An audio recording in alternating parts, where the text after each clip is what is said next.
are listening to a free version of the Majority Report with Sam Steeder. To support the show and get another 15 minutes of daily program, go to majority.fm, please. The Majority Report with Sam Steeder. It is Tuesday, August 2nd, 2016. My name is Sam Steeder. This is the four-time award-winning Majority Report. We are broadcasting live steps from the industrially ravaged Gowanus Canal in the heartland of America, downtown Brooklyn, USA. On the program today, Ari Berman of The Nation magazine, author of Give Us the Ballot.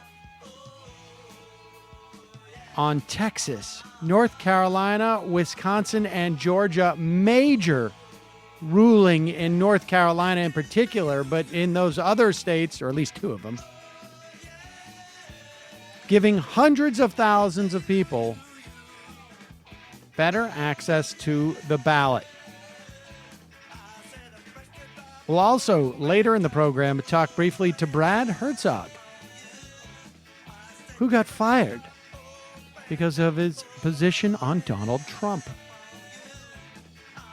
Meanwhile, U.S. airstrikes in Libya against ISIS.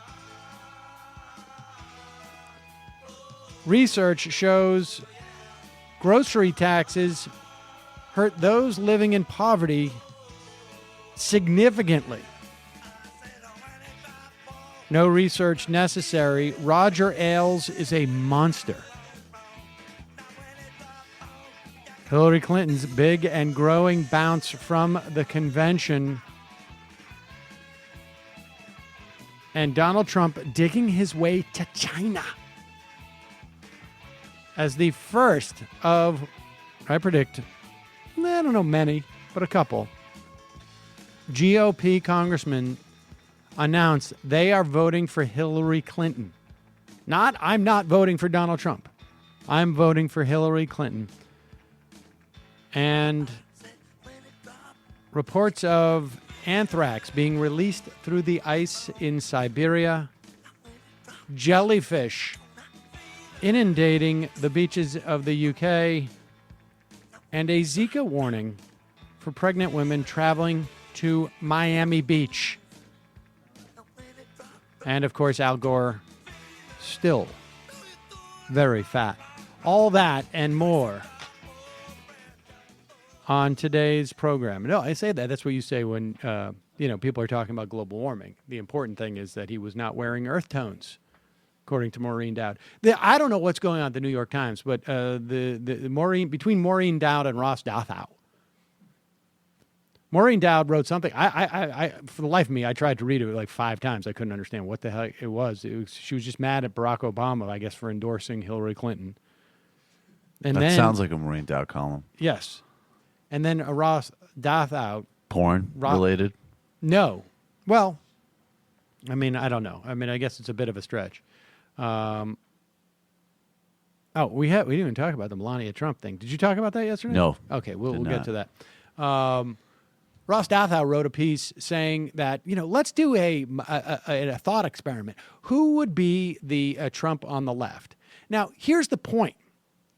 There can't be a Trump on the left because the left isn't the right, and there is just simply no group of people on the left, in terms of Democrats. The problem isn't with Donald Trump. The problem is with the Republican Party. People are like, I can't believe John McCain. He criticized Trump about what he said about that Gold Star family, but he's still endorsing Donald Trump. John McCain doesn't give two craps. If John McCain had his way, Sarah Palin would be the sitting vice president, probably the Republican nominee, and campaigning with the benefit of incumbency right now. Think about that. And we'd be wishing for the sober leadership of Donald Trump. Indeed. he'd probably be the voice of reason right now relative to the... Calm down, everyone. Look, I'm not going to vote for her, but I can't say I would vote for Hillary Clinton. I can't say. I mean, look, you say I vote for Hillary, I won't vote for Sarah Palin. I mean, look, I don't know. You tell me. Exactly. Meanwhile, we have some big news in the Cedar household.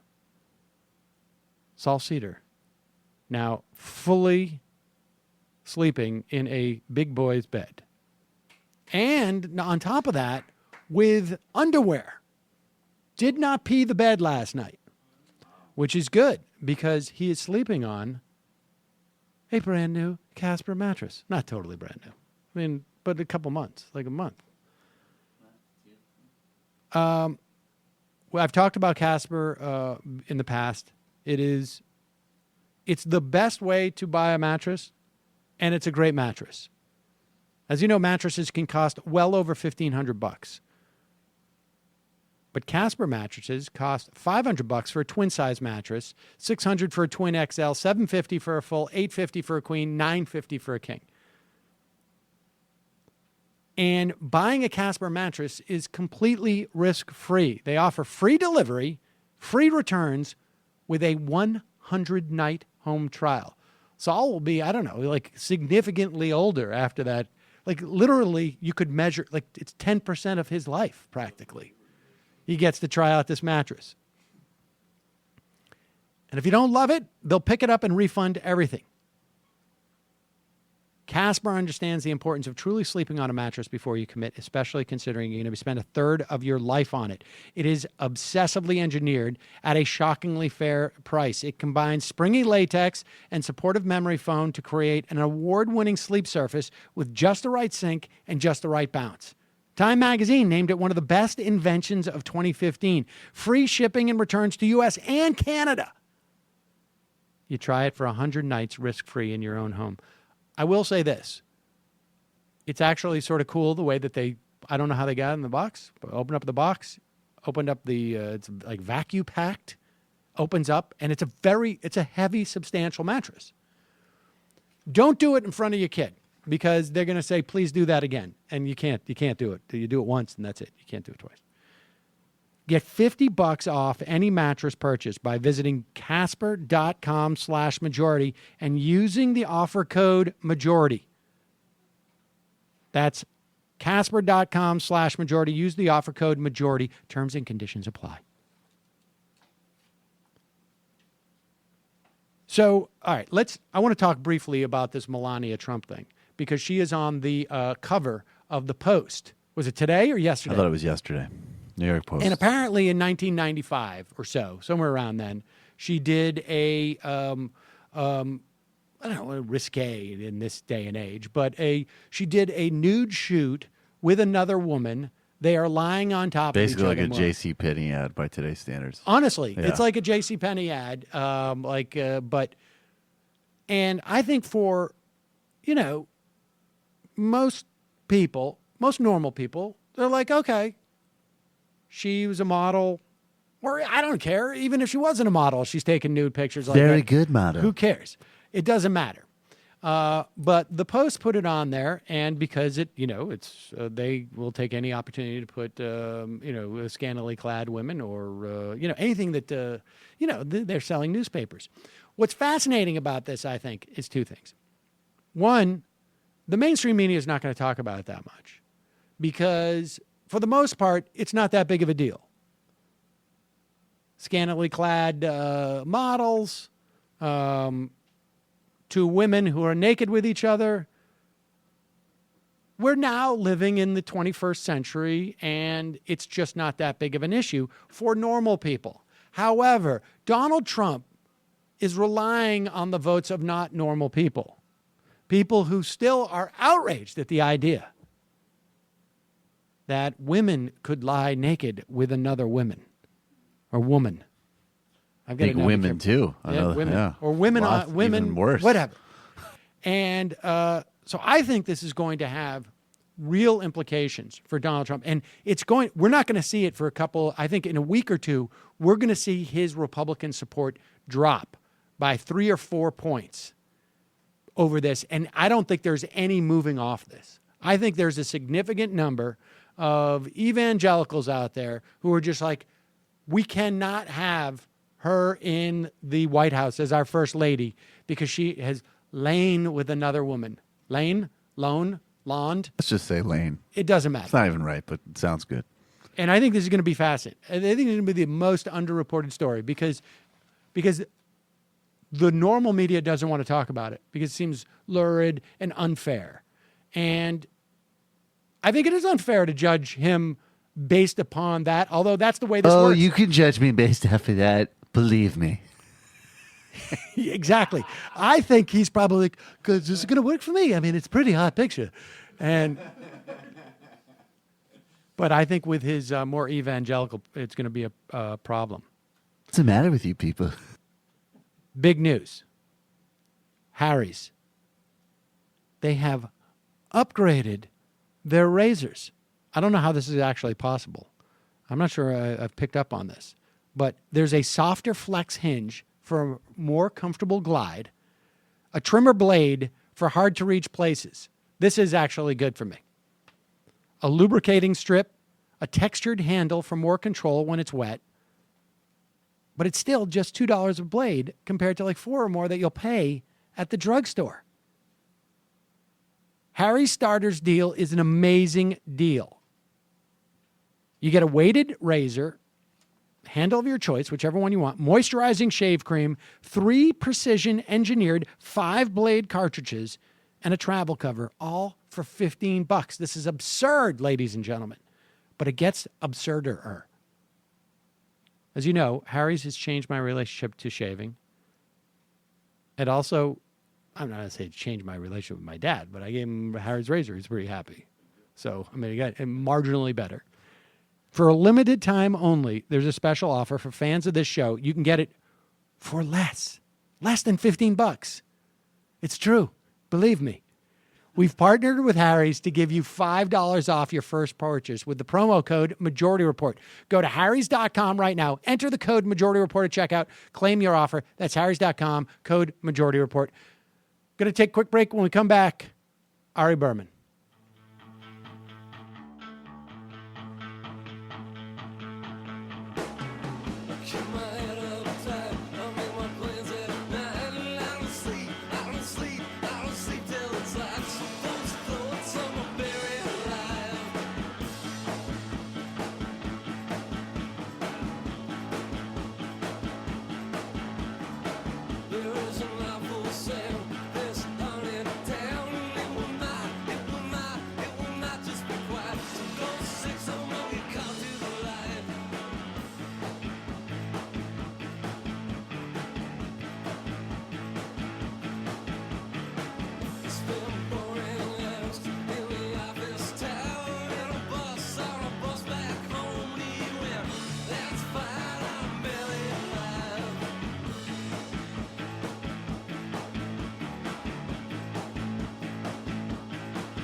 We are back. Sam Cedar on the Majority Report on the phone. It is always a pleasure to welcome back to this program, in my mind, the most dogged reporter on voting rights over the past 5 years. He is the author of Give Us the Ballot. He writes for The Nation magazine. Ari Berman, welcome back to the program. Great to see you, Sam. And can I just mention the historic nature of this interview? We talked last year when on the day that my hardcover was published, and today we're talking on the day that my paperback was published. So you're kind of like the white male Jewish Terry Gross for me. Oh, well, thank you very much. I appreciate that. I can't wait for the day that I am actually supplanted by the non-white male Terry Gross, when it's actually Terry Gross. You've been on Terry Gross, haven't you? Has she not interviewed you? That's a huge... I've been on her. Yes, I was on her. So I've now been. I can tell my daughter one day that I've been interviewed by Terry Gross and Sam Cedar, and it's just going to blow her mind. Well, I'll see. Hopefully by then, it'll be the Sam Cedar thing will be up a little bit in value. But be that as it may, Ari. So this is a pretty fortuitous week for your softcover book to come out. We've had some amazing rulings in the past week. Should we start with North Carolina, because this seems to be the biggest one? Yeah, so let me just give you the big picture first before the specifics. That GOP voting restrictions have been struck down in 6 states in the past 2 weeks. So this is an unbelievable development and a real turning of the tide when it comes to voting rights. And the North Carolina case was the biggest victory, both because North Carolina passed the most sweeping voting restrictions in the country. They didn't just require strict voter ID. They cut back on early voting. They eliminated same-day voter registration. They eliminated out-of-precinct voting. They eliminated pre-registration for 16 and 17-year-olds.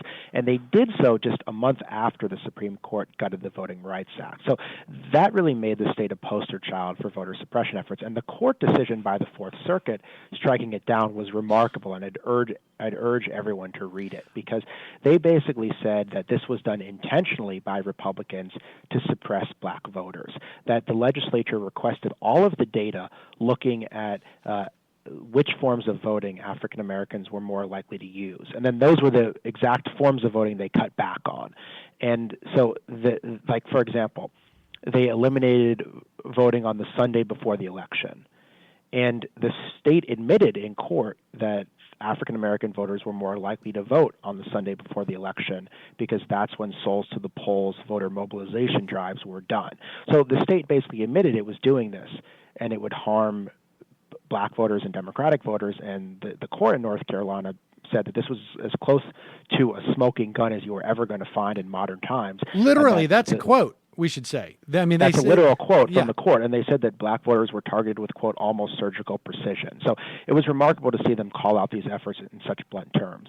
And let me just quote this. Our conclusion does not mean, and we do not suggest, that any member of the General Assembly harbored racial hatred or animosity toward any minority group, but the totality of the circumstances, North Carolina's history of voting discrimination, the surge in African American voting, the legislature's knowledge that African American voting translated into support for one party, and the swift elimination of the tools African Americans had used to vote and imposition of a new barrier at the first opportunity to do so, cumulatively and unmistakably revealed that the General Assembly used SL 2013-381, that's the laws that rolled back these things, to entrench itself. It did so by targeting voters who, based on race, were unlikely to vote for the majority party. Even if done for a partisan end, that constituted racial discrimination. That to me seems huge, right? Because you can no longer, or at least in the context of the Fourth Circuit and maybe until they go to an en banc hearing, you cannot use the idea that, well, you can look at it through a racial lens or you can look at it through a partisan lens. That's no longer a defense. Yeah, and what is remarkable about this is that intentional discrimination is a very rare finding, that they didn't have to find this. Ari, you there? Oh, somehow we lost Ari. Hold on for 1 second, folks. Bear with us.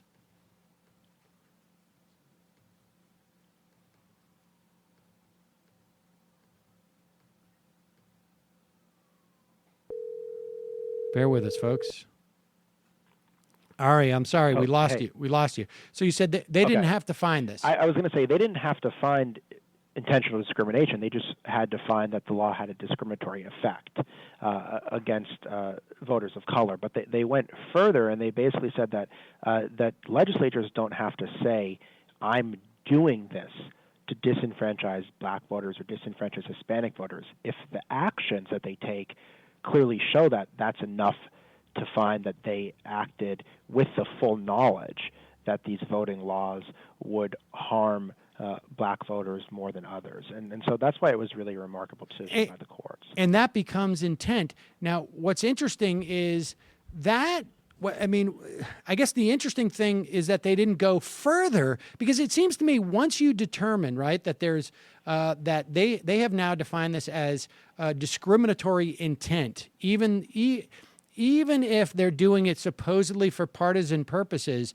because they know that they're targeting African Americans because of their likelihood to vote for Democrats. That's discriminatory intent. So why weren't they shoved back in? Let's do it this way. Explain to us when the Supreme Court gutted the Voting Rights Act. For one more time, I know we've done this 100 times on this program, but just remind people how they did so and the concept of preclearance and the sort of like opt-in preclearance measure in Section 3 that could have applied here. Yeah, so states with a long history of voting discrimination previously had to approve their voting changes with the federal government. That is what the Supreme Court struck down. Not the requirement that they had to approve their changes, but the formula that states were covered. So as a result, North Carolina and most of the South and some other states as well no longer have to approve their voting changes. Now there including, we should say, a couple of counties in New York. Used part of the Voting Rights Act that says that if you're found guilty of intentional discrimination, you can be what's called bailed back in, meaning that you can once again have to approve your voting changes with the federal government. A court can force you to do that. They decided not to do that for North Carolina. I think that because they blocked this law altogether, they wanted the decision to stand up on appeal. I think they didn't want the full Fifth Circuit, Fourth Circuit to potentially get involved. They didn't want the Supreme Court to potentially get involved. They wanted to get rid of this law before the election and not jeopardize the fact that their ruling might be overturned. That's the best analysis I have for why North Carolina wasn't bailed in. So just because the court just felt like that would be that would attract more, I guess, scrutiny, or it would create more urgency in terms of trying to appeal it, or what? Well, I don't know. I didn't interview the judges, so I think we can only speculate. I think they basically thought that this was an extremely strongly worded ruling. It blocked everything immediately, because sometimes these laws are kept in place pending an appeal. But right now the law is struck down pending an appeal, which is great for voters. And I think that basically they felt like this was a very strong message to the North Carolina legislature: don't do this again. And if you do it again, we're going to come right back at you. And they didn't need to bail them in, because this decision would hopefully be a deterrent. Now, I'm still concerned about what states like North Carolina are going to do in the future. I should mention that already we've seen local jurisdictions in North Carolina shutting down polling places on majority black campuses, for example, shutting down polling places in Democratic neighborhoods. So there's a lot they can still do, a lot of mischief they can still do on the local level. But right now, really the most sweeping voting restrictions in the country have been overturned. Okay, before we talk about where the defendants can, where the state can go after this, and if there's an opportunity for to shove them back into sort of preclearance by other means, what is it? I mean, give me a sense of what people calculate this means in terms of votes in North Carolina. I mean, just how many are we talking? Like, 10,000 people, 5,000 people? I mean, how many people are we talking about who now have an easier, who people project? How much will this impact the actual number of votes that people will cast? Hundreds of thousands of people used these reforms. So 700,000 people voted during the first week of early voting, which was eliminated by the state. 120,000 people used same-day voter registration in 2012, which was eliminated by the state. Many people used out-of-precinct voting. Let's say you're a factory worker, you work a long day on your shift, you want to go vote where you work, not where you live. That's something that's very common for people. 200,000 voters in the state didn't have strict forms of government-issued ID, so a lot of people are affected by this. And remember, Barack Obama won North Carolina by 14,000 votes in 2008. So certainly a much larger number than 14,000 people are impacted by the fact that all of these restrictions have been struck down. And the ruling also did something else, which I thought was really important too. It said it's irrelevant as to whether or not, even with these rollbacks, North Carolina has laws that are more favorable to voting. And so in other words, North Carolina instituted a lot of reforms that made voting easier than in most states, right? Like most states don't necessarily have early voting or don't have these other things, but it's measured against this ruling is measured against where North Carolina was on the day that these restrictions were imposed, as opposed to Yep. some type of baseline. That's a really, really good point that you just brought up, because North Carolina has been making this argument in court that, well, New York doesn't have early voting. New York doesn't have same-day registration, so why should we have it? Well, people in North Carolina have no idea what the law is in New York. They only know what the law was in their state. And when their laws become more burdensome, people are impacted by it. I've told stories of voters who were not able to vote because they showed up and thought they could register before the election. They were no longer able to because the state eliminated same-day registration. I told stories of people who showed up at a different polling place and were not able to vote because they weren't at their correct precinct. I told stories of people that were turned away from the polls because they didn't have strict forms of government-issued ID that are not accepted by the state. So there was lots of different reasons why people were turned away, and I would love for New York to have early voting. I would love for New York to have same-day registration. But New York has not been suppressing voters in the way that North Carolina has historically. And not only that, but what New York is doing really is totally irrelevant to what's happening in North Carolina. So I think the baseline, as you mentioned, should be what the law is in these states and whether there's a good reason to make it harder to vote. And the court in North Carolina said there was no good reason to make it harder to vote. There was no compelling evidence of voter fraud that the law would stop. But this was done instead to try to disenfranchise African American voters, who are the strongest base of the Democratic Party in North Carolina and across the country. And we should also say in that respect, they found that to the extent that there was any type of voter fraud taking place, none of it was in person. To the extent that there was any, it was done by absentee ballots, which of course is taken advantage of more by white Republicans, whereas blacks generally and Democrats vote in person. And so in terms of absentee ballots, you have no voter ID requirement, and that became an element of evidence, right? Like it did. Under the guise of stopping voter fraud, in fact, North Carolina made voter fraud more common because they required strict forms of ID in person where voter fraud is virtually non-existent, and they didn't require ID for absentee ballots where voter fraud is more common. Still not that common, but certainly more common than in person. And they did that because there's clear data showing that Democratic voters and African American voters are more likely to vote in person, whereas white voters and Republican voters, particularly elderly voters, are more likely to vote absentee. And so that one stat right there just shows you that this law has nothing to do with voter fraud. That if you were trying to deal with voter fraud, you would immediately start with absentee ballots, not exempt absentee ballots and then make fraud more common.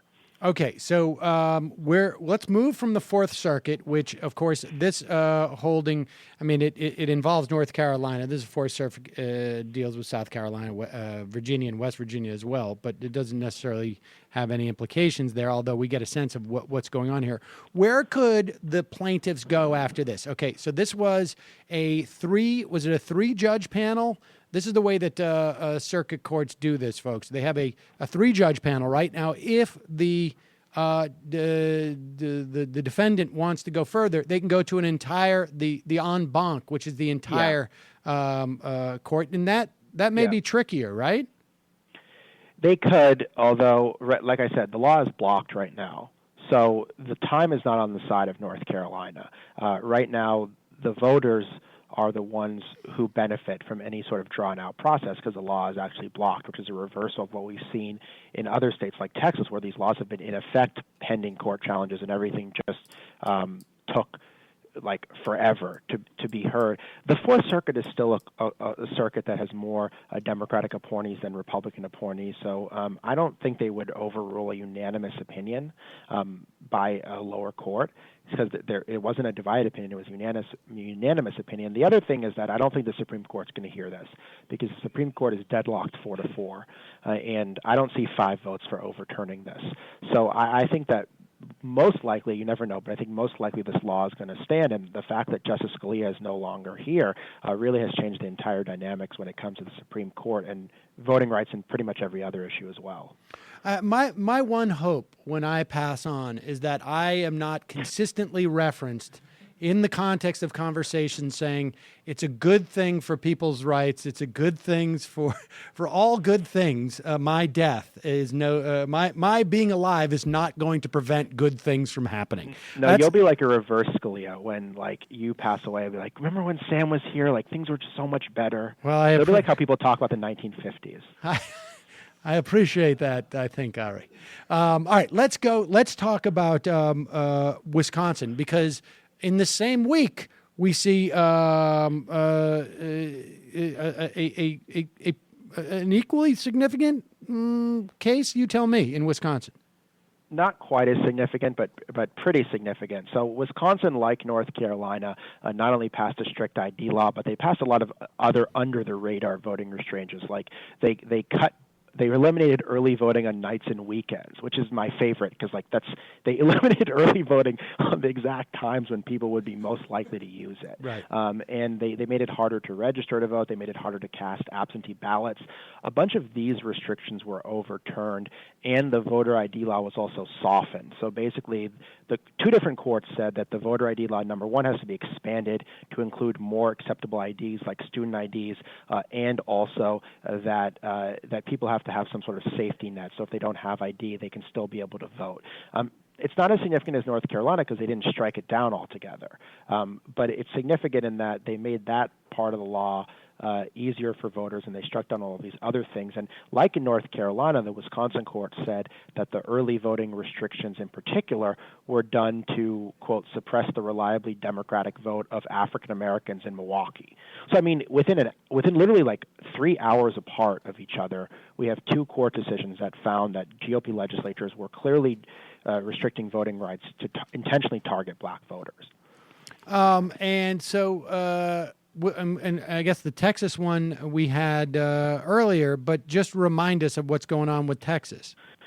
So what the Fifth Circuit Court of Appeals, the full Fifth Circuit, ruled in a decision written by a George W. Bush appointee, a very conservative court, ruled that the Texas voter ID law discriminated against black and Hispanic voters. Now, the ruling itself was really good. The remedy was less good because they basically said that even though this law is discriminatory, it should remain in effect, but there has to be some sort of provision for those without ID to still be able to vote, whether that's signing an affidavit or whether that's being able to vote with a voter registration card. I would have liked to see them throw the law out altogether. I don't know how you can conclude that something is discriminatory and then leave it in place with a safety net. That really doesn't make a whole lot of sense to me. But nonetheless, for a conservative court to rule this way was still pretty significant.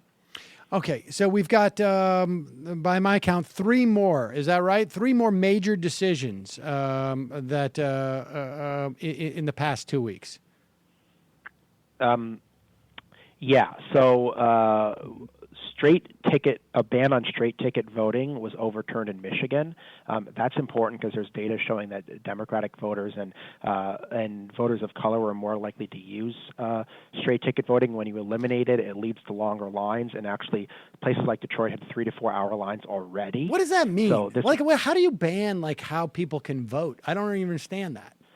Well, it's just, I mean, there's different evidence for wanting to get rid of straight ticket voting, but this was something that was clearly done in Michigan to target black voters in Detroit, and that's why the courts overturned it. So that was one thing that was gotten. So wait, explain this to me. Is it like you get into the booth and there's a button that says you vote all Democrat or all Republican?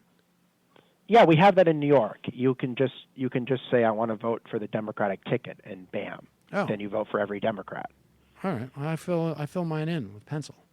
And I know you're going to do straight green, so it doesn't really matter. But for other people, if they had a comptroller running, I would do that. But all right. So that's in Michigan, and in Kansas, we had a ruling as well. Yeah. So in Kansas, this is so complicated. I just want to briefly mention what Kansas did. But basically, Kansas has required proof of citizenship for voter registration, meaning you can't just attest you're a U.S. citizen. You have to show a birth certificate or a passport or naturalization papers, which the vast majority of people don't have on them when they register, including at the DMV. Then the court said that Kansas has to register these people, which is 17,000 voters who register at the DMV. Then Kansas said that, okay, they were going to let these people vote, but only in only in federal elections, not state and local elections.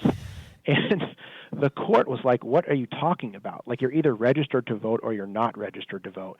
People have to be able to vote in all elections. So they said 17,000 people can vote in all elections, state, federal, and local elections. And Kansas is just one of these states where the Secretary of State there, Chris Kobach, has been probably the most dogged advocate of restricting voting rights. And I haven't calculated it, but this seems like it's about the 10th court decision against him in the last few years. And then the last thing was in North Dakota. They struck down the voter ID law there for discriminating against Native American voters.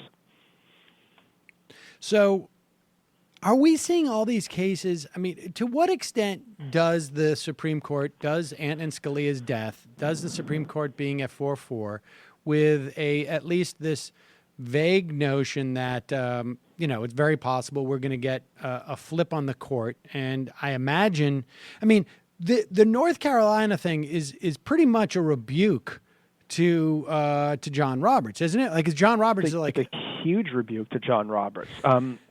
John Roberts said voting discrimination was a thing of the past, and then a month later, North Carolina passed a law that intentionally discriminated against black voters, and basically the Fourth Circuit said that, and they kind of called out Roberts by name without directly addressing him. And these decisions, to me, are not evidence that the Voting Rights Act is not needed. They're evidence that the Voting Rights Act is needed, because there's clear evidence that discrimination is still occurring. Because we had at least one election when these restrictions were in place, right? Or North Carolina, or no? We had some of these restrictions, not all of them were in place in 2014, and people were turned away from the polls. Some of these restrictions were in place in 2016, and people were turned away from the polls. And just to strike this law down took millions of dollars. It took intervention from the Justice Department, from the biggest civil rights groups in the country. Meanwhile, people that were turned away from the polls, they can't get that election back. Right. They can't get their disenfranchisement back. Elections were undertaken, critical elections like a Senate election in 2014, under these laws, that you have to wonder about now how legitimate some of those elections were in the first place. But basically, the fact is that this law, if the Voting Rights Act had not have been gutted, would never have become law, because it would have been blocked before it even took effect by the federal courts or the Justice Department. Ari, as much as you know, I don't know if this is in your portfolio to answer this question, but do you think that these courts, particularly in North Carolina, but also arguably, I guess, in Wisconsin as well, would have been this aggressive in the event that Scalia was still alive? In other words, like, if you're a court, do you make such a sweeping finding, knowing that this could go up? I mean, if it was 5-4, Scalia was alive. Like, literally, right? North Carolina could today file, like, we need an injunction from the Supreme Court. Brief. Yeah. And there's a good chance they would get it. So do you think that the judges, when they make this ruling, they sort of feel like, here's what I will Dad's out say. of town permanently? I don't know if that's the case, but I think these courts do know that they might be the last resort, and so they're making their decisions as emphatic as possible. And I think that's why when in the Texas case, for example, the voter ID case, that's why you saw a 200-page opinion, because everyone wanted to get their points of view there, knowing that it was likely the Supreme Court was not going to be able to hear the case. So I think that Scalia's death has really changed things.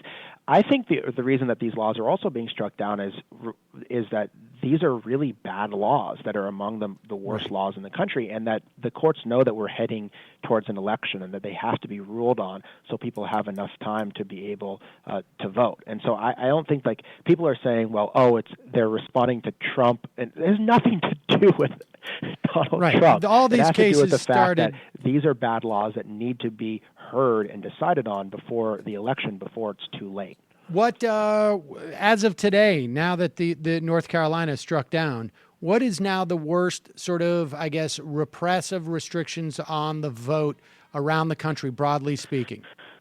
So I've been thinking about this a lot. I mean, I'm still, even though there's a safety net, I'm still very concerned about the voter ID laws in Texas and Wisconsin, because I don't have any confidence that the state is going to do any education to let people know that they don't need strict ID to vote. I think that you're going to hear Scott Walker and Greg Abbott and all these people say you need ID to vote, which is not true. So I'm still really concerned about those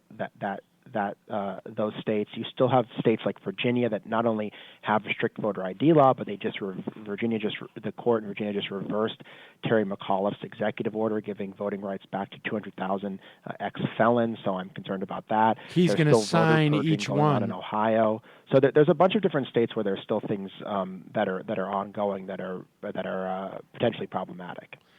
Ari Berman, nobody knows this stuff better than you, and it's a real treat and honor to have you on to talk about it.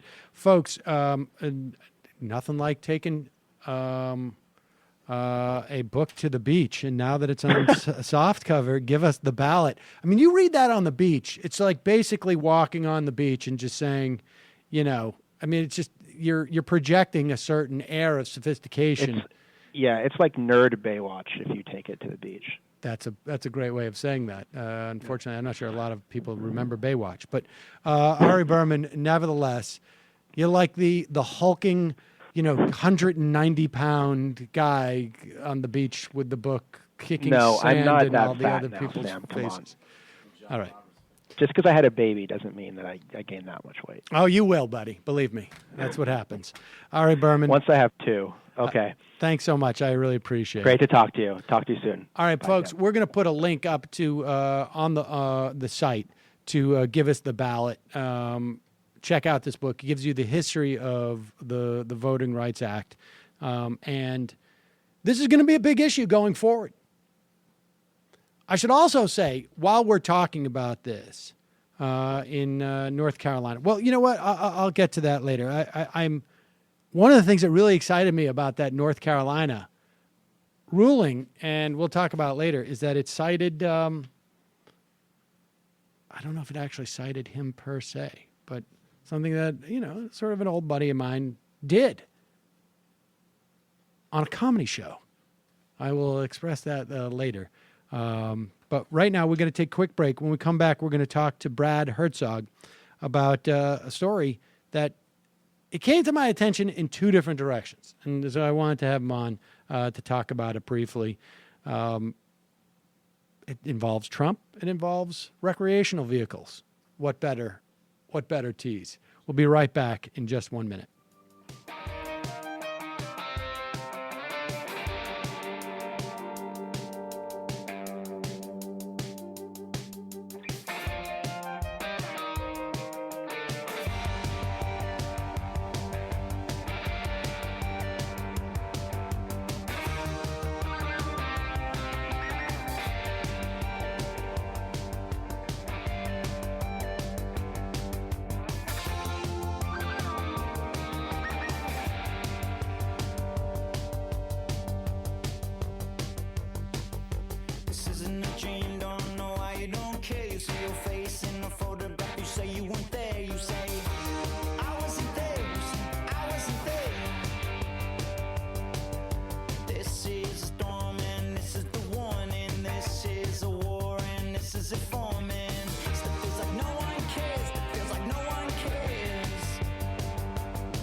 We are back. Sam Seder on the Majority Report on the phone. Well, I should say this. Like about a week or two ago, a couple weeks ago, I don't go on Facebook that much at all. I don't go on Facebook. And lawyer Matthew sent me something. He said, this is a great story. I know this guy. And then I heard from Cliff Schechter, who said the same thing. I don't know if he saw it on Facebook too. And so we decided to have him on. Brad Herzog is an author and was a spokesman for the recreational vehicle industry. And now he's just an author, which is not just. I mean, you've written close to, a couple of dozen books. Is that right, Brad? Yeah, 35 or 40. I kind of lost count after a while. So you've written these books, and you started, from what I gather, you started in to become an RV industry spokesperson. You and your wife, because you were a travel writer, and then tell us just how that happened. Well, I've written a bunch of children's books and various books, but I've also written 3 American travel memoirs. And when my first one got a lot of attention, it was a book called States of Mind. And I did some TV interviews, and I looked comfortable on TV. My wife Amy and I got hired as summer traveling ambassadors, essentially, for the RV Industry Association, because we had traveled around for a year in a Winnebago to write my first book. And then we were rehired. It's a year-by-year contract, but we were rehired 16 summers in a row. And our job was to travel around for a couple of months, set up a bunch of local TV interviews, Good Morning Omaha, that type of thing, and just talk about how much fun we're having and the joys and wonders of traveling in an RV. And for more than 300 interviews over those 17, 16-plus summers, all we talked about and nothing else was how great it is to travel around in a house on wheels. And on the side, during those 17 years, I wrote and published 25 or so books. But it was my latest book that got us fired. So, all right. So walk me through this. Because it seemed to happen so quick, because you hadn't even written the book yet, right? I mean, what is that right? Well, we had written. I wrote this book. This book is called. I've written a lot of alphabet books for kids about baseball and how to protect the planet and that sort of thing. So my wife and I, inspired by our disgust at the way Donald Trump scapegoats people and entire segments of the population and fights, freedom of expression and has a reactionary response to everything. As a result of that, we wrote a book called D is for Dump Trump, an anti-hate alphabet. It's 26 poems and about 20 editorial cartoons. Hold on, wait. By Did you Amy. say anti-hate? That is pretty controversial stuff. That Yeah, anybody right. would be That's promoting worth firing someone over. anti-hate. So we wrote it. We sort of did a print on demand, and our friends and family mostly bought it, and we got some great response. So we started a Kickstarter campaign to try and raise $7,500 to print it more broadly. I mean, this is a tiny Kickstarter campaign that we started. And it happened that the campaign started on June 28th, while we had already done about 4 TV interviews for the RV people in San Diego, L.A., Tucson. And all right, so let me get this straight. So you start in the summer, you head out on the road, and so you were, like, I guess in the the first eighth of your summer job, essentially, with them. Right. And we had done these interviews where, I did 9 minutes in Tucson, which is a really long local TV interview. There was never in any of our interviews have we ever or would we ever promote any agenda beyond political or otherwise, beyond, promoting the RV experience. That we would be stupid to do that. We're paid to promote RVing. I wouldn't go on TV then representing them and actually spout some political rhetoric. Or even had you never did in the past get on like last year or the year before and say, yeah, I'm also writing a kid's book. You can buy it here or anything like that? Well, if they asked about my travel memoirs, I would talk about that because that was relevant to what we were doing. I would talk about how it's such a great way to get to the nooks and crannies of the country. I mean, I could do these talking points in my sleep at this point. That we did, and with genuineness. I mean, we truly loved traveling around and still would love to in an RV. But nothing. I also wrote hundreds of 6 years of blog posts on their behalf, hundreds of thousands of words. Nothing political in there. And by the way, I know we're going to get to that in a second, but once we were fired, the most chilling thing to me is that they've scrubbed my 6 years of blog posts from their website. They're gone. It's like I don't exist anymore. It's very sort of McCarthy-esque. It's frightening. So we did these interviews, and then on June 28th, the Kickstarter campaign launched. So our book, D is for Dump Trump, was not for sale on Amazon. It's not even on my website. You can't be selling anything while you're doing a Kickstarter campaign for it. And then somehow someone from our personal email list contacted this fellow named Greg Gerber, who is the founder and publisher and editor of the RV Daily Report, which is sort of an industry newsletter that has been described to us within the industry as sort of the National Enquirer of the RV industry, if you can imagine that. I can't.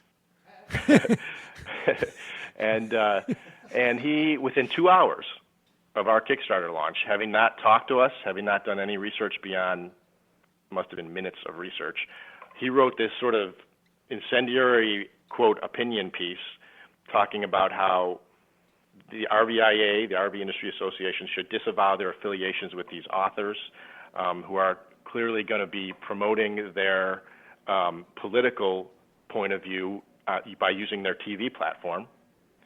And then he went on for a couple paragraphs after that to defame how we were publishing the book. He said his line was, "I don't know why these California liberals need other people's money to publish a book." And that created a little firestorm that, I mean, there's a whole series of sort of 12-step Trumpism process that happened here. You know, disguise your agenda, learn nothing, ignore the facts, attack freedom of expression, use innuendo as a weapon, scapegoat the powerless, you know, inflame the uninformed. It goes on, you know.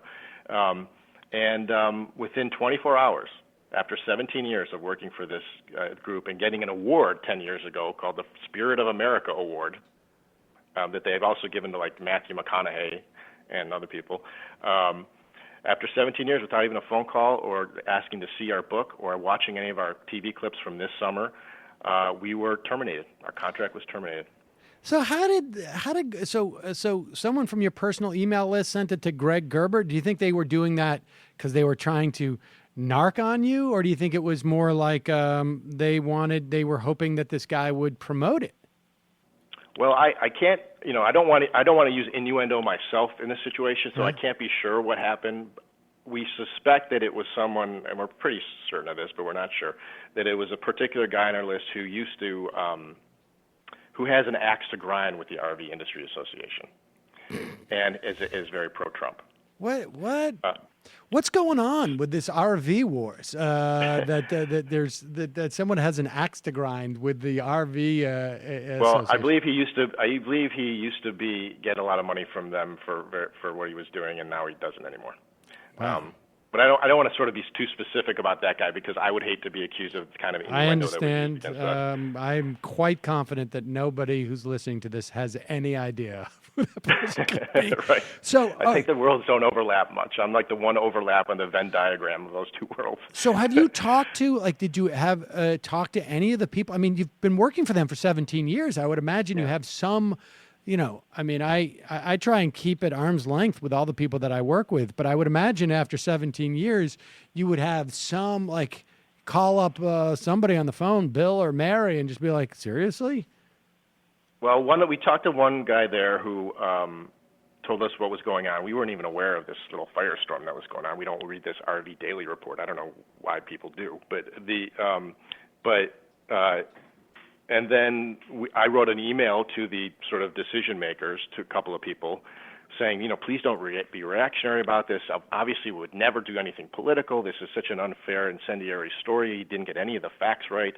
You know, he didn't even state that I've written 30 other books. You know, it was all hypotheticals about how we were going to be ambushed on local TV, and which is the funniest part of this, chilling and funny, because he basically wrote this hypothetical that these people were going to ambush us because they were going to find out about our political book and ask about that instead. And I don't know if you've been on a lot of local TV, but, you know, our typical scenario was that some, you know, 24-year-old reporter on Good Morning Fresno is rushing out to our RV with our press release, reading our press release for the first time to do a 3.5-minute puff piece about RV travel. The notion that person would somehow morph into Mike Wallace is just so laughable. Of course. That was the hypothetical that this guy used. And they bought it. They took the bait. Well, the amazing thing is he did it. I mean, to the extent, how would that ambush happen, right? I mean, he did it, you know, right. But at least if that, you know, budding, Woodward and Bernstein coming out to break the case of the RV industry spokespeople who wrote a book about Trump, you would just say, we don't want to talk about it. Right. I said that to the guy when he fired us. I said, he said to me, you can't control what they're going to ask you. And I said, well, I can control what I'm going to answer. You know, it's such an absurd concept. But then now they claim their statement that RVIA put out was that their whole mission is to be apolitical. That's their whole mission? That's sort of that's what their core messages of neutrality, political neutrality. I guess It's is the not best way to describe it. go out and go into a recreational vehicle? Well, I suppose that's really their core mission. I mean, but I would think their the core political mission- neutrality thing is bizarre too, because I'll just tell you that this Spirit of America award that Amy and I won in, I think, 2006, it was described as, about how it recognizes prominent Americans for their extraordinary dedication to the values of freedom espoused by the RV industry. Well, 2 years before they gave it to us, you could look on their website. They list all their recipients. They don't list one guy who actually did receive it 2 years before us, and that was Justice Clarence Thomas. And when he received it, it's not listed on their website. But when he received it, the board chairman of RVIA recognized quote, him as an exemplary representative of the traditional American values inherent to RV travel and camping. To me, that's code. Well, I would And, I would also imagine that the RV industry is pretty strongly in favor of maintaining our state and federal parks. I would imagine that's pretty important to their industry, right? And things. Well, also, the industry has done incredibly well under President Obama, by the way. Shipments are up more now than they've been in a decade, and it's doing very well right now. Why is that? People wanting to get on the road more, or? I think it's a good indicator of economic health, actually. I think it's sort of a discretionary choice for a lot of people, and I think when the economy's starting to do better, the industry does better. And by the way, the 6 days after they terminated our contract, they gave a national award to Senator Joni Ernst of Iowa, who spoke at the RNC on day one and criticized how you can't trust Hillary and all that. 6 days after they fired us, they gave her an award. I think she's on the RV caucus, which is, I don't know exactly what that is, but it doesn't seem to convey political neutrality to me. So I think what happened was a lot of Trumpers didn't like the fact that we wrote a book called D is for Dump Trump, and their membership, they were scared by their membership's vitriol about it and their construing of misinformation, and they reacted. I don't want to use the word cowardly, but you can if you want. Cowardly. But they reacted within 24 hours. Wow. In a very, showed no loyalty whatsoever, and I think it conveys to us. It was a reminder that, we wrote this book because we feel like Trump is such a dangerous person, but, we realize now that the problem is far more profound. It's not just about the man; it's about the message and the modeling and his momentum and and the people who support him. But, this Trumpism is the poison that killed us. Yep. I agree with you. Well, we have a link to your Kickstarter, so people can buy the book through the Kickstarter. I mean, how does this work?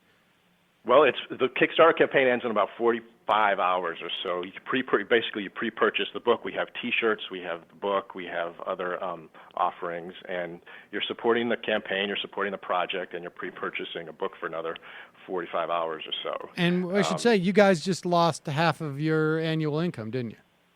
We lost, if you add it all up for the next 10 years, if we were rehired, which we figured we would be, we probably lost, like $750,000. Wow. I mean, it's an incredible blow to us. But the Kickstarter campaign is doing great. When this story came out, we had 17 backers on Kickstarter. When we were fired, we had like 52 backers. Now we have about 920. Oh, that's great. Yeah. So people from all around the world, by the way. So people are really, pissed off about this story, and they're showing it.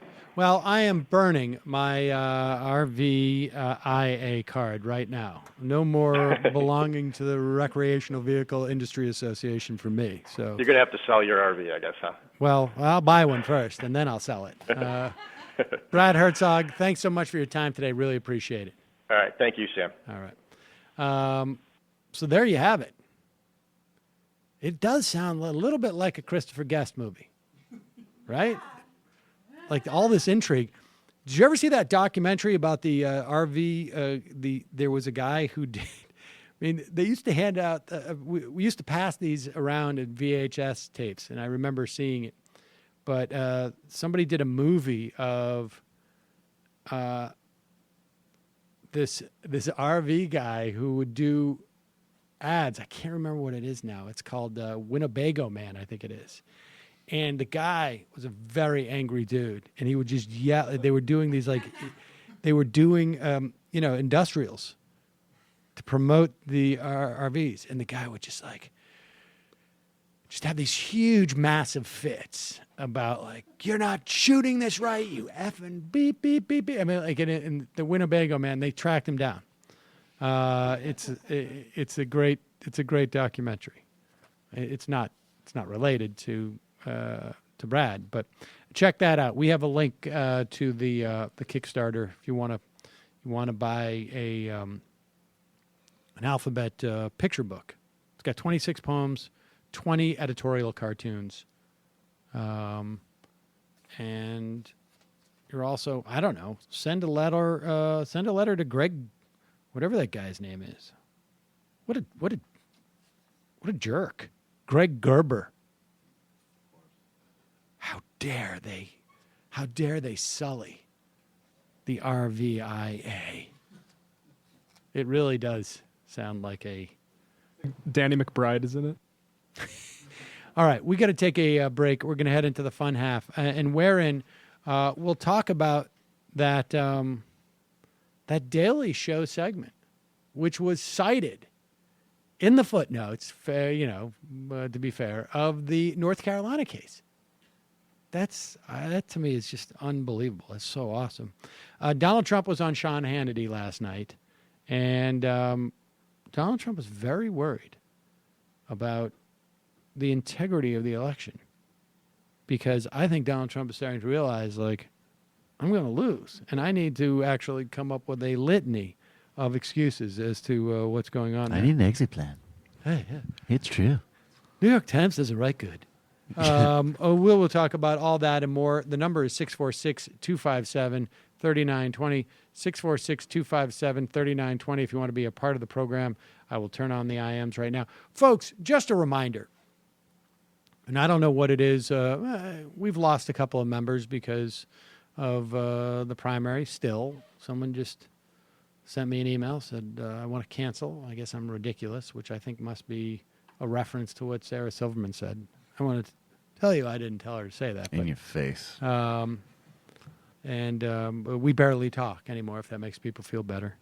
But if you do have the means and you enjoy listening to the program on a regular basis, please, by all means, become a member today. You can go to jointhemajorityreport.com and become a member. If you don't want to spend the 30 cents a day to support the program, but you buy crap from Amazon, do it through our link at majorityreportkickback.com. If you don't like Amazon, but you like to buy stuff online, buy it through our link from jet.com at majorityreportkickback.com. If you drink coffee, and you must all drink coffee, every time you buy from justcoffee.coop, you're not only buying fair trade coffee from a co-op, from people who supported the Wisconsin union protests. You're not only getting, if you want organic, they have all sorts of different types of coffees, but you're also supporting the program. And you can get a Majority Report blend, which is a delicious blend.